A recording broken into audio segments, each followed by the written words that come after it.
கோவையில் ரத்னம் பப்ளிக் பள்ளி சார்பாக மாநில அளவிலான கிளஸ்டர் கால்பந்து விளையாட்டுப் போட்டி. தமிழ்நாடு, புதுவை, அந்தமான் உள்ளிட்ட பகுதிகளில் இருந்து 400க்கும் மேற்பட்ட அணிகள் பங்கேற்பு. கோவையில் சிபிஎஸ்இ பள்ளிகளுக்கு இடையேயான கிளஸ்டர் கால்பந்து விளையாட்டுப் போட்டி ஈச்சனாரி ரத்னம் பப்ளிக் பள்ளி சார்பாக 5 நாட்கள் நடைபெறவுள்ளது. சிபிஎஸ்இ கிளஸ்டர் போட்டிகளின் ஒரு பகுதியாக 5 நாட்கள் நடைபெறவுள்ள இதில் 14, 16, 19 வயதுக்குட்பட்டோர் ஆகிய பிரிவுகளில் 450க்கும் மேற்பட்ட சிபிஎஸ்இ பள்ளி அணிகளைச் சேர்ந்த 9,000 மாணவர்கள் பங்கேற்றுள்ளனர். இந்நிலையில் இதற்கான துவக்க விழா ரத்னம் கல்லூரி வளாகத்தில் நடைபெற்றது. ரத்னம் கல்வி குழுமங்களின் தலைவர் மதன் செந்தில் தலைமையில் நடைபெற்ற விழாவில் இயக்குனர் சீமா செந்தில் முன்னிலை வகித்தார். விழாவில் சிறப்பு விருந்தினராக கோவை மாநகராட்சி ஆணையர் சிவகுரு பிரபாகரன் கலந்து கொண்டு போட்டிகளை துவக்கி வைத்தார். நிகழ்ச்சியில் பேசிய அவர், அனைத்து துறைகளிலும் வேகமாக வளர்ந்து வரும் கோவை நகரம் தற்போது விளையாட்டுத் துறையிலும் தமிழக அளவில் முக்கிய இடமாக மாறி வருவதாக தெரிவித்தார். தொடர்ந்து அவர் சர்வதேச தரத்தில் உருவாகி வரும் ஹாக்கி மைதானம் பணிகள் முடிந்து விரைவில் திறக்கவுள்ளதாக தெரிவித்தார். 5 நாட்களில் 9 வெவ்வேறு இடங்களில் நடைபெற்ற போட்டிகள் குறித்து ஒருங்கிணைப்பாளர் மதன் செந்தில் கூறுகையில், கோவையில் முதன்முறையாக மத்திய விளையாட்டு மேம்பாட்டு ஆணையத்தின் கிளஸ்டர் கால்பந்து விளையாட்டுப் போட்டிகள் நடைபெறுவதாகவும், சுமார் 9,000 மாணவர்கள் கலந்து கொள்ள உள்ள நிலையில் 10 இடங்களில் போட்டிகள் நடைபெறுவதாக தெரிவித்தார்.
எல்லாத்துக்கும் வணக்கம். இன்னைக்கு கிளஸ்டர் 6ன்னு சொல்லி தமிழ்நாடு, பாண்டிச்சேரி, அந்தமான் நிக்கோபார் 3 ஸ்டேட்டையும் சேர்ந்து இந்த கிளஸ்டர் 6ங்கிற ஃபுட்பால் டோர்னமெண்ட் சிபிஎஸ்சி நடத்துது. அது இந்த 3 ஸ்டேட்டுக்கு சேர்ந்தது. இதை வந்து ஃபர்ஸ்ட் டைம் கோயம்புத்தூரில் ஹோஸ்ட் பண்ணுறோம். அதுக்கு மிகப்பெரிய பாராட்டுக்களும் எங்களுக்கு இதை கொடுக்க வாய்ப்பு கொடுத்ததுக்கு ஒரு ரொம்ப சந்தோஷம், பெருமையாகவும் இருக்குது. இதில் வந்து கிட்டத்தட்ட மோர் தேன் 9,000 students, close to about 10,000 students participate பண்ணுறாங்க. 450க்கும் மேற்பட்ட ஸ்கூல்கள் இந்த 3 ஸ்டேட்லேருந்து வந்து இதில் பெருமளவில் பார்ட்டிசிபேட் பண்ணி இதில் ஜெயிக்கிறவங்க ஆல் இண்டியா டோர்னமெண்ட் போய் அதில் ஜெயிச்சாங்கன்னா அவங்க school games of federation of இந்தியாவில் பார்ட்டிசிபேட் பண்ணுறதுக்கான வாய்ப்பு கிடைக்கும். ஸோ அந்த மாதிரி இது ஒரு அஃபீஷியலான கவர்மெண்ட் ஆஃப் இந்தியாவுடைய டோர்னமெண்ட். இதில் வந்து கிட்டத்தட்ட 9,000 ஸ்டூடெண்ட்ஸ்னால் இது பல இடத்துல இருந்து வர்றதுனால இவங்களுக்கு வந்து தங்க வைக்கணும், அவங்களுக்கு வந்து வேணுங்கிற சாப்பாடு வசதிகள் செய்து கொடுக்கணும். இதனால என்ன பண்ணியிருக்கோம்னா இங்கே இருக்க மல்டிபிள் காலேஜஸை இன்வால்வ் பண்ணியிருக்கோம். ஒன்று வந்து சக்தி குரூப் நம்ம எல்என்டி பைபாஸில் இருக்கிற இடத்துல ஒரு இடம், ஸ்ரீ ஈஸ்வர் காலேஜில் ஒரு இடம், இந்த மாதிரி பல நேரு காலேஜ் ஒரு இடம், இந்த மாதிரி பல இடத்த இன்வால்வ் பண்ணி அங்கேயும் ஸ்டூடெண்ட்ஸ் தங்கி அங்கே இருக்கிற ஸ்போர்ட்டிங் ஃபெசிலிட்டிஸ் யூஸ் பண்ணி நாங்கள்லாம் ஒரு டீமாக ஒர்க் பண்ணி இதை சக்ஸஸ் பண்ணுறோம். இதில் உண்மையாகவே ஒரு டீம் ஒர்க், ஸ்போர்ட்ஸுங்கிறது எப்பவுமே வந்து மிகப்பெரிய டீம் ஒர்க். ஜெயிச்சாலும் தோத்தாலும் டீம் ஒர்க், டீம் இல்லாமல் இருந்தால் எவ்வளோ பெரிய பிளேயராக இருந்தாலும் ஜெயிக்க முடியாது. அந்த மாதிரியான ஒரு விஷயம் ஸ்போர்ட்ஸுங்கிறது. டீம் ஒர்க் இல்லாமல் ஜெயிக்கவே முடியாத ஒரு விஷயம். இதில் நாங்கள் காலேஜஸும் எங்களுக்குள்ள டீமாக ஒர்க் பண்ணி இந்த மாதிரி ஒரு ஈவெண்ட் கோயம்புத்தூரில் வச்சு ஒரு 10,000 ஸ்டூடெண்ட்ஸை வச்சு சக்ஸஸ்ஃபுல்லாக ஸ்மூத்தாக நடத்த முடியுங்கிறத டெமான்ஸ்ட்ரேட் பண்ணியிருக்கோங்கிறதுல பெருமையாக இருக்குது.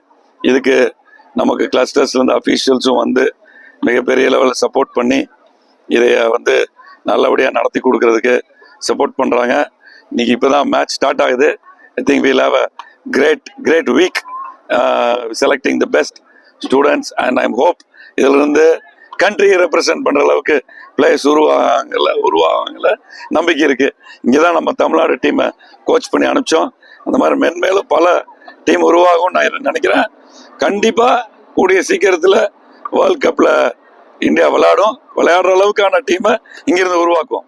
இதை சொல்லிக்கிறேன். இதோட நன்றி. தேங்க்யூ.